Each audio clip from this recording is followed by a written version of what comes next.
Hello students, welcome back to digital teacher ji. आप सभी का डिजिटल टीचर जी में बहुत बहुत स्वागत है। तो जिस तरह से हम 5 क्वेश्चन अब तक हम इनकम टैक्स में इनकम फ्रॉम हाउस प्रॉपर्टी में लगा चुके हैं, आज का हमारा ये छठा क्वेश्चन है आपकी स्क्रीन पर। देखो, सबसे पहले हम क्वेश्चन पढ़ लेते हैं, क्योंकि किसी भी क्वेश्चन को लगाने से पहले हम उसको अच्छे से अगर पढ़ लें तो हमारा क्वेश्चन आसानी से लग जाता है। सबसे पहले हम इसमें क्या करेंगे, पहली स्टेप क्या करते हैं, जब भी आप पेपर में बैठें, पेपर देने बैठे, एग्जाम देने बैठे, सबसे पहले इस बात का ध्यान रखें। सबसे पहले आप क्या करें, क्वेश्चन को बहुत ही आराम से, बहुत ही ध्यान से पढ़ें कि क्वेश्चन आपसे कह क्या रहा है। जब आप इस चीज़ को ध्यान से पढ़ लेंगे और आप समझ जाएंगे क्वेश्चन आपसे कह क्या रहा है, तो आप बहुत ही आसानी से उन क्वेश्चंस को हल कर सकते हैं। तो नियम और रेगुलेशन हमने आपको पहले ही बता दिए थे। अब शुरू करता हूँ मैं आज का क्वेश्चन। तुम्हारा क्वेश्चन, श्री जोसेफ एक मकान है, उनके पास एक मकान है, उसने रहने के लिए इसे किराए पर उठा दिया है। किस पर उठा दिया है? किराए पर ही मकान उठा दिया है। मकान जून 2016 में बनकर तैयार हुआ था। मकान का वार्षिक मूल्य 96,000 रुपये है। नगरपालिका कर्ज चुकाया था वो 20,000 रुपये महीना चुका, 20,000 रुपये का चुकाया पूरी साल का। उसने 24,000 रुपये सफेदी करने में व्यय किए। 1/4/2014 को उसने प्रतिज्ञा पत्र पर 12% की दर से ब्याज की दर से 30,000 रुपये उधार लिए थे, जो मकान बनाने में व्यय किए थे। देखिए, जो नई किताबें होंगी उसमें शायद आपकी ये डेट चेंज हो सकती है, ये जो डेट्स हैं ये डेट चेंज हो सकती हैं, बाकी क्वेश्चन सेम होता है। ठीक है, तो इस बात पर ध्यान मत दीजिएगा, क्वेश्चन आपका सेम है। मैं आपको नई बुक्स और पुरानी बुक्स दोनों में से मैच करके ही पढ़ा रहा हूँ। जो आज साल जो ईयर तो हमारी जो चल रही है, जो हमारी ईयर चल रही है 2023 और 24 जो चल रही है, ये 2023 और 24 में भी ये क्वेश्चन है। तो हमने वही क्वेश्चन पढ़ा रहा हूँ जो इस बार की बुक में है, तो इससे आप टेंशन मत लीजिएगा। चलिए क्वेश्चन पर वापस आते हैं। इस ऋण में अभी तक कोई भी राशि वापस नहीं चुकाई है। श्री जोसेफ को 20,000 रुपये मासिक वेतन मिलता है। इसके दफ्तर जाने के लिए इसे एक स्कूटर है, जिस पर पेट्रोल आदि पर औसतन व्यय 1,000 रुपये का होता है। मकान संपत्ति से उसकी कर योग्य आय तथा कुल आय का निर्धारण कीजिए। तो चलिए, कुल सबसे पहले हम इसमें मकान संपत्ति की आय निकाल लेते हैं। मकान संपत्ति की आय कैसे निकाली जाएगी, तो सबसे पहले हम आ जाते हैं अपने कॉपी पर, और मैं सेलेक्ट लेता हूँ पेज। छठा क्वेश्चन आपकी स्क्रीन पर पहले ही आपको मैंने दिखा दिया है, तो आ जाते हैं। क्वेश्चन को हमने ध्यान से पढ़ लिया है, क्वेश्चन क्या कह रहा है, हम उम्मीद है आपकी भी समझ में आ गया होगा क्वेश्चन आपसे क्या कह रहा है। तो शुरू करता हूँ।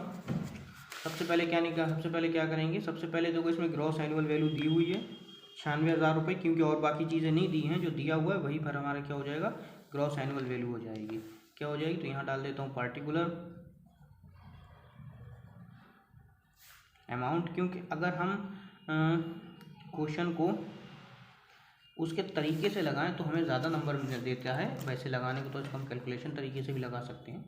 तो सबसे पहले हम क्या करेंगे, सबसे पहले हम इसमें ग्रॉस एनुअल वैल्यू, तो ग्रॉस एनुअल वैल्यू हमारी देखो दी हुई थी, gross annual value,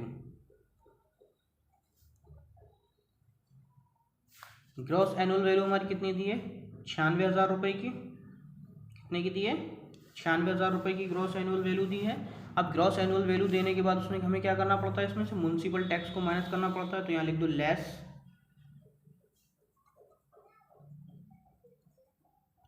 municipal tax. उसने कितना म्युनिसिपल टैक्स चुकाया था, तो देखिए आपने कितने चुकाया था, 20,000 रुपये का चुकाया। तो 20,000 रुपये इसमें से माइनस कर दो, तो हमारा कितना आ गया, तो हमारा आ गया ये हमारा 76,000 रुपये, 76,000 आ गया। कितना आ गया, 76,000 रुपये आ गया, 76,000 आ गया। इसके बाद हम क्या करेंगे, ये हमारी क्या निकल के आ गई, ये आ गई हमारी एनुअल वैल्यू। एनुअल वैल्यू क्या आ गई हमारी, ये निकल के एनुअल वैल्यू। अब इसमें से हम क्या माइनस करेंगे, इसमें से हम माइनस करेंगे लेस, क्या माइनस करेंगे 30%, क्या माइनस करेंगे, डिडक्शन माइनस करेंगे। जो भी डिडक्शन इसमें मिलते हैं वो माइनस करेंगे। तो सबसे हम क्या करेंगे, लेस डिडक्शन। क्या लिखेंगे यहाँ पे, less deduction, less deduction under section, कौन सा सेक्शन होता है, 24 का 1 सेक्शन के अनुसार जो भी हमारे डिडक्शन मकान संपत्ति आय में दिए हुए हैं वो सारे डिडक्शन हम यहाँ से माइनस करेंगे। तो सबसे पहला क्या माइनस करा जाता है, सबसे पहला माइनस करा जाता है 30% ऑफ एनुअल वैल्यू। क्या माना करा जाता है, 30% ऑफ एनुअल वैल्यू। मतलब इसका हम क्या निकालेंगे, 30% निकालेंगे। ये जो चीज़ दी हुई है इसका हम 30% निकालेंगे। मैंने पहले से निकाल के रखा हुआ है, आप चाहो तो निकाल सकते हो। इसका जो हमारा आएगा वो आएगा 22,800 रुपये का। कितना आएगा, 22,800 रुपये का। अब क्वेश्चन में कह रहे थे उन्होंने मकान पर कुछ ऋण वगैरह लिया है तो उसका भी ब्याज बनता होगा, तो हम क्या करेंगे, calculation of loan, calculation of loan interest क्या करेंगे यहाँ पे, calculation of loan interest on loan कर दो, इंटरेस्ट ऑन लोन, लोन क्या है, इंटरेस्ट ऑफ लोन।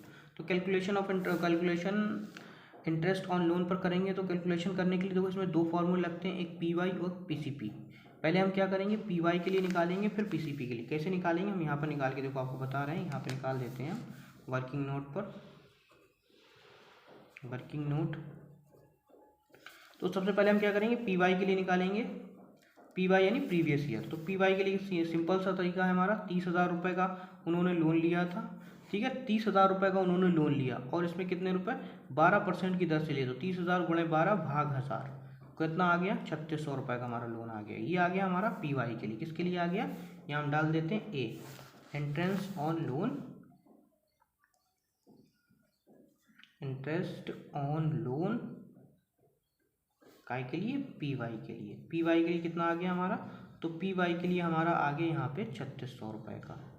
ठीक है, क्लियर है यहाँ तक। अच्छा, अब आगे देखो क्या करते हैं हम लोग, पी वाई के लिए हमारा लोन आ गया। अब हम निकालेंगे पीसीपी के लिए, interest on loan, interest on loan PCP.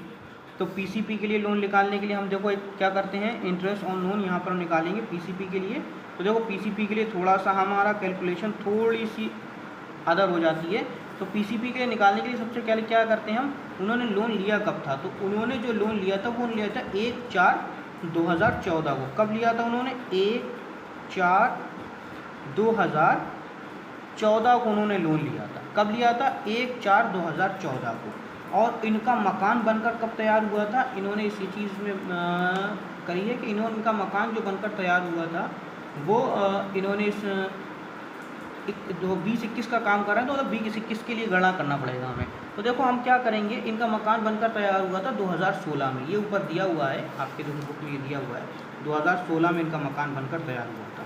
तो 2016 तक इन्होंने कोई भी ऋण की वापसी नहीं करी। तो देखो 2014 से 1/4/2014 से 1/4/2015 तक हमारा 1 साल हो गया, 12 मंथ हो गए।